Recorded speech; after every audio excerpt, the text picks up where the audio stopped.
আচ্ছা, কম্পিউটার চালু করা, অন করা, অফ করা এগুলো তো করতে পারো না, শাটডাউন দেওয়া। হুম। আচ্ছা, জি স্যার। ঠিক আছে। তাহলে এখন একটা ফোল্ডার কিভাবে তৈরি করতে হয় সেটা দেখাচ্ছি, হ্যাঁ।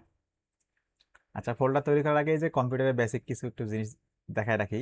সেটা হলো যে এই যে স্ক্রিনে এই জায়গাটুকু দেখতে পাচ্ছ না, পুরো অংশটুকু? হুম। হ্যাঁ, হুম। এটা হচ্ছে ডিসপ্লে। এখানে এই যে নিচে যে অংশটুকু, এটা হচ্ছে টাস্ক বার বলা হয় এটাকে, হ্যাঁ। হুম।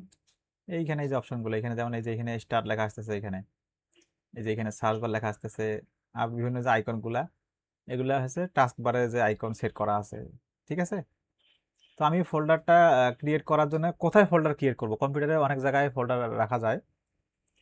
তো আমার এই কম্পিউটারের মধ্যে এই যে এখানে এই মনিটরের যে জায়গাটুকু, হ্যাঁ, হুম। এখানে যদি আমি কোনো ফোল্ডার তৈরি করি, তাহলে ওটা লোকাল ডিস্ক সিতে সেভ হবে। ওটা আস্তে আস্তে বুঝতে পারবো যে লোকাল ডিস্ক সিটা কি, হ্যাঁ।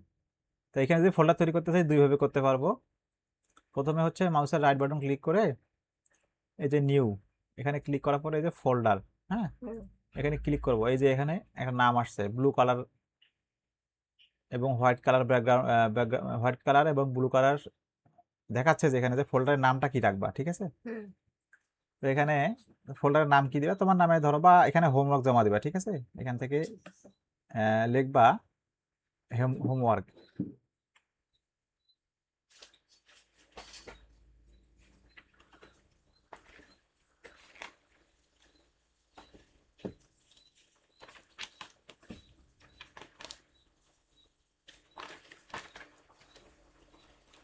ইন্টার প্রেস করবা, হ্যাঁ, হুম। তাহলে হয়ে যাবে। তো একটা ফোল্ডার তৈরি হলো। আচ্ছা, এখন এই কাজটা এখানে আবার আরেকটা উপায় করা যায়। এই কিবোর্ডে দেখো, এই যে কিবোর্ডে কন্ট্রোল শিফট এন, কি বললাম? Control control shift shift N. N. এটা প্রেস করলেও কিন্তু শর্টকাটের মাধ্যমে ফোল্ডার তৈরি করার একটা অপশন চলে আসে। দেখো এই যে এখানে নিউ ফোল্ডার নামে লেখা উঠছে। তো এখানে তুমি তোমার যে কোনো নাম দিতে পারো। তো আমি এখান থেকে তোমার নামটাই দিলাম এখানে, হ্যাঁ, এন্টার প্রেস করলাম। তো এখন তো ফোল্ডারটা এই যে ডেস্কটপে ক্লিক করলাম, বা এই যে মনিটরের উপরে যে ফোল্ডারে কম্পিউটার পিসিতে সেভ করলাম। তো আমি চাইতেছি যে অন্য ড্রাইভ, আমার এই যে পিসিতে অন্য যে স্টোরেজ আছে সেখানে যাব। তো আমার টাস্ক বারে যে এখানে ফোল্ডার নামে একটা আইকন আছে, দেখো ফাইল এক্সপ্লোরার, হ্যাঁ, এখানে ক্লিক করেও যাওয়া যাবে। অথবা এটা আমি ক্লোজ করে দিচ্ছি। এই যে দিস পিসি অপশনে ডাবল ক্লিক করার পরে এখান থেকে আমার দুইটা ড্রাইভ, একটা হচ্ছে লোকাল ডিস্ক সি, যেটা বললাম কিছুক্ষণ আগে, এখানে ওয়ার্কিং প্লেস ডি।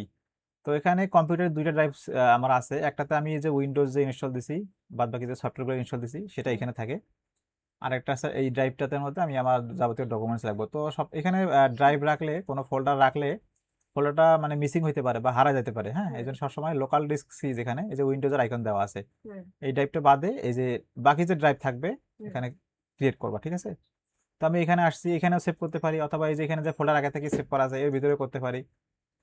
তো আমি এর ভিতরে যে কোনো একটা ফোল্ডারে সেভ করতেছি। তো ধরো আমি এখানে ইলাস্ট্রেটর ফাইলে সেভ করতেছি, হ্যাঁ।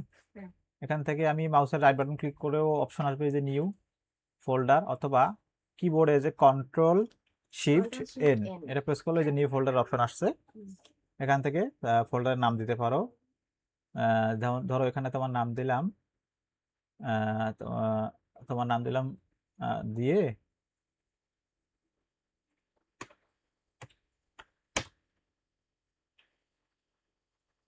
আর ইউ কে ইউ হোমওয়ার্ক,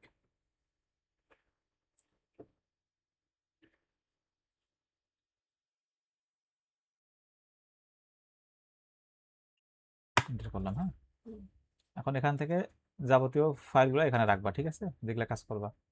তো এই ফাইলেই কিভাবে রাখবা এটা বোঝার জন্য তুমি যখন ইলাস্ট্রেটরে কাজ করবা, বা যে কোনো সফটওয়্যারে, ইলাস্ট্রেটর হইতে পারে, ফটোশপ হইতে পারে, প্রিমিয়ার প্রো হইতে পারে, হ্যাঁ, যে কোনো, বা অনলাইন থেকে কোনো কিছু ডাউনলোড করার সময় এখানে অপশন আসে যে কোন ড্রাইভে সেভ করবা। তো আমি ইলাস্ট্রেটর দিয়ে দেখাচ্ছি। ধরো এখান থেকে তুমি নতুন একটা বিজনেস কার্ড ডিজাইন করতেছো। তো সেক্ষেত্রে এখান থেকে তো নাম দিবা, এখানে নাম দেওয়ার পর এখানে সাইজগুলো দিবা, এগুলো দেখাইলাম না। তো আমি এখানে ক্রিয়েট করলাম। ক্রিয়েট করার পরে এটাকে সেভ করার জন্য কিবোর্ড থেকে কন্ট্রোল এস প্রেস করলেও হবে, হ্যাঁ। অথবা এখান থেকে এই যে ফাইলে ক্লিক করে এইখানে যে সেভ অপশন আছে, এই যে দেখো শর্টকাট দেওয়াই আছে এখানে সেভ, সেভের পরে তো এখানে খুঁজবে দিস পিসি কোথায় আছে। হুম।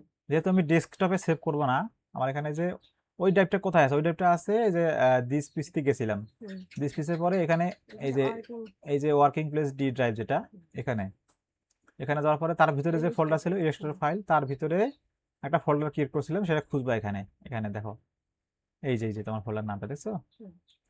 এখানে যাওয়ার পরে এই ফাইলটা ওপেন করতে হবে। করার পরে এখানে এই যে সেভ বাটনে ক্লিক করলে আবার ওকেতে প্রেস করবা। এখন কাজ করার ক্ষেত্রে ওখানে সেভ অটোমেটিক হয়ে থাকবে। একটা টিপস শিখাই দেই, ধরো তুমি একটু ডিজাইন করছো, এখানে এখানে একটা শেপ নিছো, আবার এখানে একটা শেপ নিছো, নেওয়ার পরে অনেক দূর কাজ করছো, তুমি কিছুক্ষণ পর পর কিবোর্ড থেকে কন্ট্রোল এস প্রেস করবা। হুম। তাহলে হবে কি, কারণ বিদ্যুৎ চলে গেলে তোমার যে কাজটা যতদূর সেভ করছো ওটা অটোমেটিক সেভ হয়ে থাকবে। যদি কন্ট্রোল এস না প্রেস করো তাহলে কিন্তু কাজটা সেভ হয়ে থাকবে না, বিদ্যুৎ চলে গেলে ওটা নষ্ট হয়ে যাবে। তো চেষ্টা করবা কন্ট্রোল এস প্রেস করার জন্য, হ্যাঁ, হুম। তাহলে সব থেকে ভালো হবে। তো এই জিনিসটাই প্র্যাকটিস করো, নতুন ফোল্ডার তৈরি করবা। আর বিজনেস কার্ড তোমার যে ডিজাইন যেগুলো ওগুলো আবার নতুন করে করবা, আর তোমার ডিজাইনটা একটু হয়নি, আর একটু নতুন করে করবা, ঠিক আছে? আজকে এই পর্যন্তই।